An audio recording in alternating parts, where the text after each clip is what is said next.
আসসালামু আলাইকুম। পর্বের শুরুতে আমরা লুয়েন এবং জিয়ানকে দেখতে পাই। তারা একসঙ্গে শুয়েছিল আর তখনই লুয়েনের ঘুম ভেঙে যায় এবং জিয়ান এবং লুয়েন একে অপরকে দেখে অনেক অবাক হয়ে যায় এবং লুয়েন বলে, তুমি আমার বাসায় কি করতেছো? তখন জিয়ান বলে, আমিও তো বুঝতে পারতেছি না যে আমি তোমার বাসায় কি করতেছি। তখন আমাদের আগের দিনের রাতের সিন দেখানো হয়। সেখানে আমরা দেখতে পাই যে তারা দুইজন একসঙ্গে বসে অনেক ড্রিঙ্ক করে ফেলেছিল, যার কারণে নেশাগ্রস্ত অবস্থায় তারা একসঙ্গে শুয়ে পড়েছিল। আর ওই সময় ফানলিও সেখানে চলে আসে। এখানে ফানলি লুয়েনকে জিয়ানের সঙ্গে দেখে আরো বেশি অবাক হয়ে যায়। সে জিজ্ঞাসা করে, তোমরা দুজন একসঙ্গে কি করতেছো? তখন লুয়েন বলে, আমরা কালকে রাত্রে অনেক বেশি ড্রিঙ্ক করে ফেলেছিলাম, তাই জিয়ান আমার সঙ্গে এখানে শুয়ে পড়েছিল। এটা শুনে ফানলি হাসতে থাকে আর বলে, তোমরা দুজন এক বেডে শুয়েছো? তখন জিয়ান বলে, হ্যাঁ, বেড তো অনেক বড় আর আমাদের খুব ভালো ঘুম এসেছে। এটা শুনে ফানলি আরো হাসতে থাকে এবং তাদের দুইজনের একটা ছবি তোলে এবং বলে, এটা আমি ফেসবুকে পোস্ট করব। কিন্তু লুয়েন ফানলির ফোন কিনে জিয়ানকে দিয়ে দেয় এবং বলে, তুমি তাড়াতাড়ি ছবিটি ডিলিট করো। তাই জিয়ানও সেই ছবিটি ডিলিট করে দেয়। এতে ফানলি অনেক বেশি রাগ করে। তখন লিয়ান তাকে মানাতে থাকে। এখানে তাদের দুইজনকে লভি ডভি হতে দেখে জিয়ানের কিন্তু একদমই ভালো লাগতেছিল না। তখন এখানে জিয়ান বলে, ফানলি, আমাদের কনফারেন্স অ্যাটেন্ড করার জন্য কিছু কাজ কিন্তু বাকি আছে, তাই তুমি এখন আমার সঙ্গে কলেজে চলো। এজন্য ফানলিও রাজি হয়ে যায়। এখানে লুয়ান তো তাকে আটকাতে চাচ্ছিল, কিন্তু ফানলি সেখানে থাকে না এবং জিয়ানের সঙ্গে কলেজে চলে আসে। কিন্তু কলেজে আসার পরেও ফানলি জিয়ানকে নিয়ে মজা করতে থাকে। তখন জিয়ান বলে, আমরা দুজন ফ্রেন্ড, আর যদি এক বেডে শুয়েও থাকি তাহলে এত মজা করার কি আছে? তখন ফানলি বলে, তোমরা এক রাতের মধ্যে বন্ধু কি করে হলে? আর তখন সেখানে ইমানও চলে আসে। তখন ফানলি মনে মনে ভাবে, এখন আমার এখান থেকে চলে যাওয়া ভালো হবে। তাই সে তাদের দুইজনকে বাই বলে সেখান থেকে চলে যায়। তখন জিয়ান ইমানকে জিজ্ঞাসা করে, তুমি এখানে কি করতেছো? তখন ইমান বলে, আমি জানি যে তুমি আমাকে দেখতে চাও না, আর আমি এটাও জানি যে তুমি এখানে কেন এসেছো। তখন জিয়ান বলে, আমি তোমার সঙ্গে কোনোরূপ ঝগড়া করতে যাচ্ছি না, এবং সে সেখান থেকে চলে যায়। তারপর ফানলি যখন একটা রুমে বসে লুয়ানের সঙ্গে কথা বলতেছিল, তখন জিয়ান সেখানে চলে আসে এবং তাকে কনফারেন্সের বক্তব্য শুনতে বলে। তাই ফানলি তার ইয়ারফোন পাশে রাখে, কিন্তু লুয়ান তখনও ফোনেই ছিল। তখন সেখানে ইমান চলে আসে এবং তাদের দুইজনকে একসঙ্গে দেখে ফানলিকে অনেক বাজে কথা বলতে থাকে। তখন ফানলি বলে, আমাদের মধ্যে এমন কিছুই নেই, আমরা শুধু ফ্রেন্ড মাত্র। তখন ফানলি জানতে পারে যে জিয়ান শুধু তার জন্য এখানে এসেছে, কারণ ফানলি তার এক্সাম মিস করে ফেলেছিল।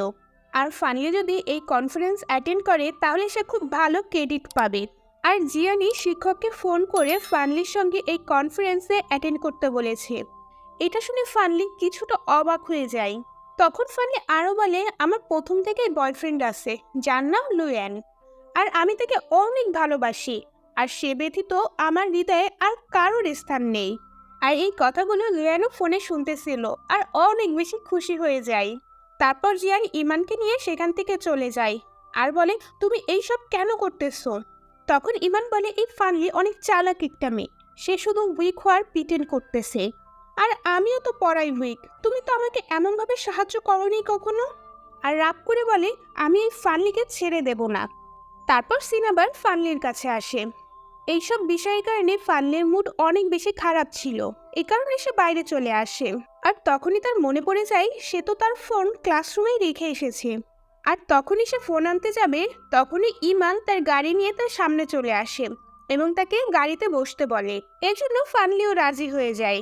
এখানে ইমান অনেক স্পিডে গাড়ি চালাতে থাকে এবং অনেক আঁকাবাঁকা রাস্তা দিয়ে ফানলিকে নিয়ে যেতে থাকে। আর সে এক জায়গায় যে গাড়িটি থামিয়ে দেয়। এখানে ফানলির অবস্থা অনেক খারাপ হয়ে যায়, এজন্য সে অমিটিং করতে থাকে। তখন ইমান ফানলিকে বলে, তুমি এইসব করা বন্ধ করো। আর এইসব বলে সে নিজেও ওয়ামিটিং করতে থাকে। তখন ফানলি জিজ্ঞাসা করে, তুমি কি আমাকে মেরে ফেলতে চাচ্ছিলে? এরপর এরা দুজন গাড়িতে আবার চলে আসে। গাড়িতে আসার পর ইমান কান্না করতে থাকে। তখন ফানলি বলে, তুমি কেন কান্না করতেছো? কান্না তো আমার করা উচিত। আর তুমি যদি ভুল বুঝে থাকো যে আমার আর জিয়ানের মধ্যে কোনো সম্পর্ক আছে, তাহলে আমি বলবো তুমি খুব বেশি বোকা একটা মেয়ে। আমি তারপরও আবার একবার বলতেছি, আমার এবং জিয়ানের মধ্যে কোনো সম্পর্ক নেই, আমরা শুধু ভালো বন্ধু মাত্র। তখন ইমান বলে, প্রবলেম তুমি না, প্রবলেম জিয়ান নিজেই। আমি তার সঙ্গে ব্রেকআপ করব, আর আমি এরপর থেকে তার সঙ্গে আর থাকতে চাই না। এতে সবাই খুশি থাকবে।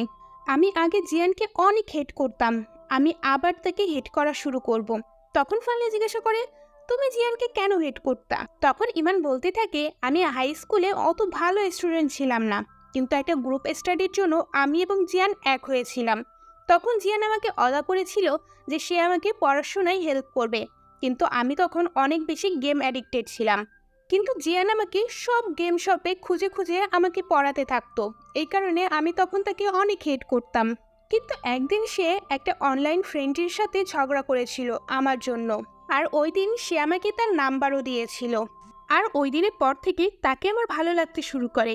আর সেই প্রথম ছেলে ছিল যে আমাকে ডিসিপ্লিন হতে শিখিয়েছিল, এর জন্য তাকে আমার ভালো লাগতে শুরু হয়। কিন্তু সে আমাকে কখনো ভালোবাসেনি, এর জন্য তার থেকে দূরে যাওয়াই ভালো হবে আমার জন্য। তখন ফানলি বলে, আমার মনে হয় জিয়ানও তোমাকে ভালোবাসে। তখন ইমান বলে, আমি তো তাকে অনেক বছর ধরে চিনি, কিন্তু আমার তো এমনটা মনে হয় না। এখানে ফানলি তাকে অনেক বোঝায়।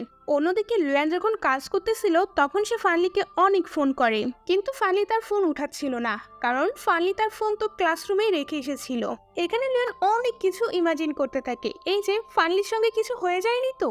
তারপর লুয়ান শান্ত হয়ে বসে এবং আবার তাকে কল করে।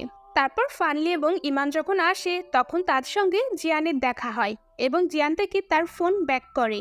তখন ইমান জিয়ানকে বলে, আমি তোমার সঙ্গে ব্রেকআপ করতে চাই, আর আমি এই রিলেশনশিপে থাকতে চাই না। আর এটা বলে ইমান সেখান থেকে চলে যায়।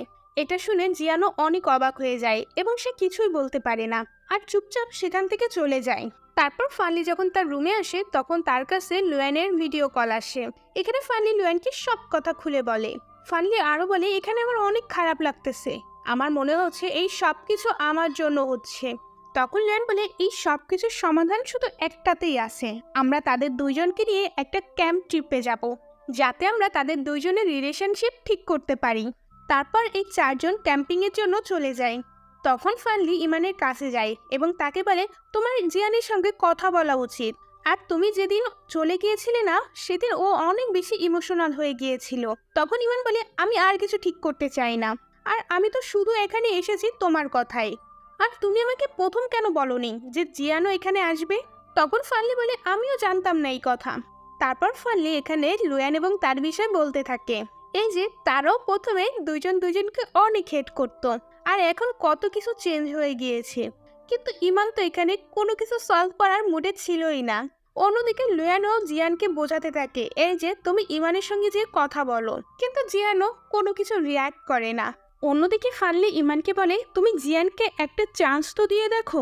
কিন্তু ইমান সেখান থেকে উঠে চলে যায় আর বলে, এইসব বিষয় নিয়ে আমরা পরে কথা বলবো। তারপর লুয়ান যখন রান্না করতেছিল তখন ফানলি জিয়ান এবং ইমানের স্কুল টাইমের কথা জানতে চায়, আর পাস্টের কথা মনে করেই তারা দুজন অনেক বেশি আপসেট হয়ে যায়। এইসব কথা শুনে লুয়ান ফানলিকে তার কাছে ডাকে এবং তাকে ফ্রাইং ফিশ খাওয়াতে থাকে, কিন্তু সেটা এখনো ভালোভাবে মতো রান্না হয়নি। কিন্তু তাদের দুইজনের সামনে তারা দুজন অনেক বেশি লাভি ডাভি কাপল হিসেবে বিহেভ করতেছিল। তারপর ফানলিও নিজের হাতে লুয়ানকে খাওয়াতে থাকে, আর এইসব তারা করতেছিল যাতে ইমান এবং জিয়ান এক হতে পারে। এখানে তাদের দুজনকে এত ক্লোজ দেখে ইমান সেখান থেকে চলে যায়। তখন লুয়ান এবং ফানলি জিয়ানকে ইশারা করতে থাকে তার পেছনে যাওয়ার জন্য, এর জন্য জিয়ানও চলে যায়। এরপর তারা দুজন তাড়াতাড়ি সেই ফিশ ফেলে দেয়, কারণ সেটা ভালো মতো রান্না হয়নি, আর তারা দুজন হাসতে থাকে। অন্যদিকে জিয়ান ইমানের কাছে যায় এবং তার সঙ্গে কথা বলার চেষ্টা করে, আর ইমানকে তার কোট পরিয়ে দেয়, কারণ অনেক ঠান্ডা ছিল। কিন্তু ইমান বলে, আমাকে ফলো করো না। তারপর রাতে আমরা লুয়ান এবং ফানলিকে দেখতে পাই। তখন ফানলি বলে, আমার ইমানের সঙ্গে টেন্ট শেয়ার করতে হবে। তখন লুয়ান বলে, আমি জিয়ানের সঙ্গে টেন্ট শেয়ার করব না। এর জন্য ফানলি লুয়ানের পাশে শুয়ে পড়ে। এখানে ফানলি লুয়ানের পারফিউমের সেন্ট অনেক ভালো লাগতেছিল এবং এরপর ফানলি লুয়ানের অনেক কাছে চলে আসে, কারণ সেখানে অনেক পোকামাকড় ছিল। সে লুয়ানকে বলে, এই পোকামাকড় তাড়াতাড়ি বাইরে বের করো। অন্যদিকে ইমান অনেক বেশি বিরক্ত হয়ে গিয়েছিল এবং সে এখান থেকে চলে যাচ্ছিল, কিন্তু তখনই তার পা মচকে যায় এবং সে সেখানে পড়ে যায়। এখানে জিয়ান এসে তাকে সাহায্য করে। এখানে ইমান তাকে ছেড়ে দিতে বলে, কিন্তু জিয়ান এখানে ইমানকে অনেক শক্ত করে জড়িয়ে ধরে এবং তাকে সরি বলে, আমি জানা অজানা অবস্থায় আমি তোমাকে অনেক হার্ট করেছি, এবং অবশেষে তাকে আই লাভ ইউ বলে। এটা শুনে ইমান তো অনেক বেশি খুশি হয়ে যায় এবং সেও রাজি হয়ে যায় এবং তাদের লাভি ডাভি কাপল শুরু হয়ে যায়। তারপর লুয়ান যখন সে পোকামাকড়গুলো বাইরে বের করতেছিল তখন সে জিয়ান এবং ইমানকে আসতে দেখে এবং তারা দুজন তাদের টেন্টে যাচ্ছিল। আর লুয়ান ফালনিকে বলে তারা দুজন মনে হয় আবার এক হয়ে গিয়েছে। এটা দেখে তারা দুজন অনেক বেশি খুশি হয়ে যায় এবং তারাও একসঙ্গে শুয়ে পড়ে। আর এর মধ্যে দিয়ে এই পর্বটি শেষ হয়ে যায়। কেমন লাগছে আমাকে জানাতে ভুলবেন না। যদি ভালো লাগে অবশ্যই লাইক, কমেন্ট এবং সাবস্ক্রাইব করে যাবেন। আল্লাহ হাফেজ। নতুন পর্ব নিয়ে খুব তাড়াতাড়ি হাজির হচ্ছি।